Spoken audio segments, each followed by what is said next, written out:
Շնորհակալություն, Գեղամ Մանուկյան, համեցեք։ Պարոն Սիմոնյանի հարցը իմ հարցի մի մասը արդեն կանխեց, Տիկին Վարդապետյան, որ պատգամավորներին կոչ էի անում գրավոր դիմել պատասխանը, ես շատ կասկածում եմ, թե պատգամավորները կստանան այդ պատասխանները, որովհետև օրինակ փետրվարի 13-ին գրավոր ձեզ հարցում եմ ուղարկել, հիշեցնելով Նիկոլ Փաշինյանի հերթական անգամ հարց պատասխանին ընդդիմությանը 5-րդ շարասյուն լինելու բանի մեջ մեղադրելուն եւ դիմել է հանցագործության մասին հաղորդում ու ակնկալել է դեզանից պատասխան, մինչև հիմա պատասխան չեմ ստացել։ Հիմա հարցս, շարունակելով մամուլում եղած հրապարակումների հետաքննությունների արդյունքում հարուցվող կամ չհարուցվող քրեական գործերին Factor AM կայքը վերջերս բավականին տարողունակ մի հետաքննություն էր իրականացրել, համաձայն որի 44-օրյա պատերազմի 4-րդ օրը Նիկոլ Փաշինյանը ընդունել է մի որոշում, որով երկրում նոր մենաշնորհ էր սահմանվել, խոսքը ապրանքների դրոշմավորման մասին էր եւ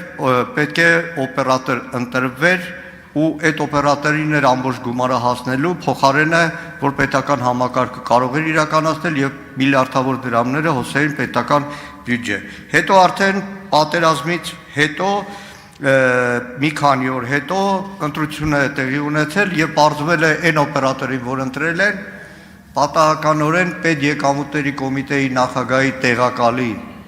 սեփական ընկերությունն է եւ դրանից հետո էլ չի աշխատել, հարուցվել է քրեական գործ այդ հարցով,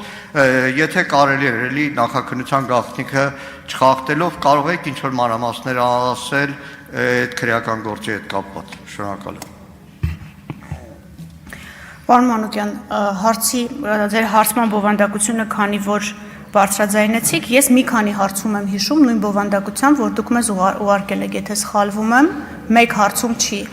որին պատասխան չեք ստացել։ Ես լրացուցիչ կճշտեմ, բայց ես եմ հիշում, որ ես ձեր հարցման մի պատասխան ուղարկել եմ։ Մի հատ նորից կճշտենք, որովհետև մենք ամեն դեպքում անհետևողական չենք մեզ ուղված գրավոր հարցումների հետ կապված։ Իսկ մյուս վարույթի հետ կապված պետք է ներողություն խնդրեմ, քանի որ էլի ակտիվ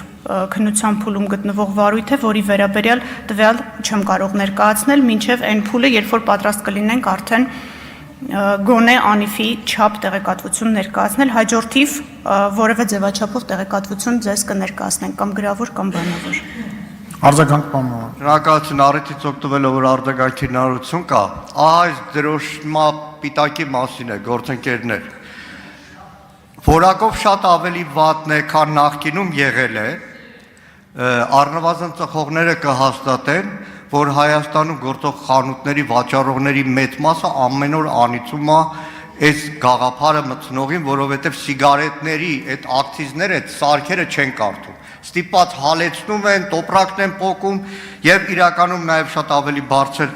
գին է սահմանվել ու բազմաթիվ ապրանքներ այդ առումով սարսափելի մեծ խնդիրներ են առաջացրել, հատկապես առևտրային ոլորտում, իհարկե խոսքը վերաբերում է, որ ամեն ապրանք պետք է հաշվառվի եւ այլն, բայց բազմաթիվ տեխնիկական լուրջ խնդիրներ են առևտրային ոլորտում առաջացնում, ամեն դեպքում ուշադիր կհետևենք իրավապահների գործողությանը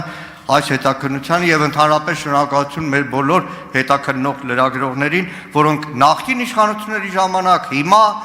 ցանկալի ու վստահ եմ ապագայում էլ իրենց հետաքննություններով միշտ իշխանության գործունեությունը, իշխանավորների գործունեությունը լուսարձակի տակ կպահեն։ Շնորհակալ եմ։ Միանում եմ ձեր շնորհակալություններին, կիսում եմ ձեր պատկերացումները, Տիկին դատախազ կարող եք զբաղեցնել ձեր տեղը, հարցերը ավարտվեցին եւ պատգամավորները կարող են մտքերի փոխանակության համար գրանցվել, գրանցում։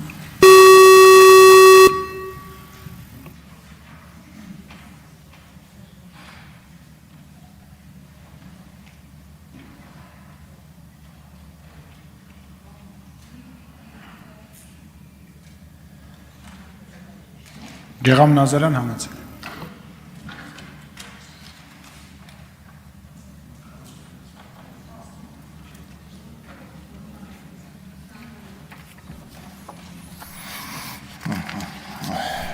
Ես ուզում եմ կրկին խոսել անչափահասների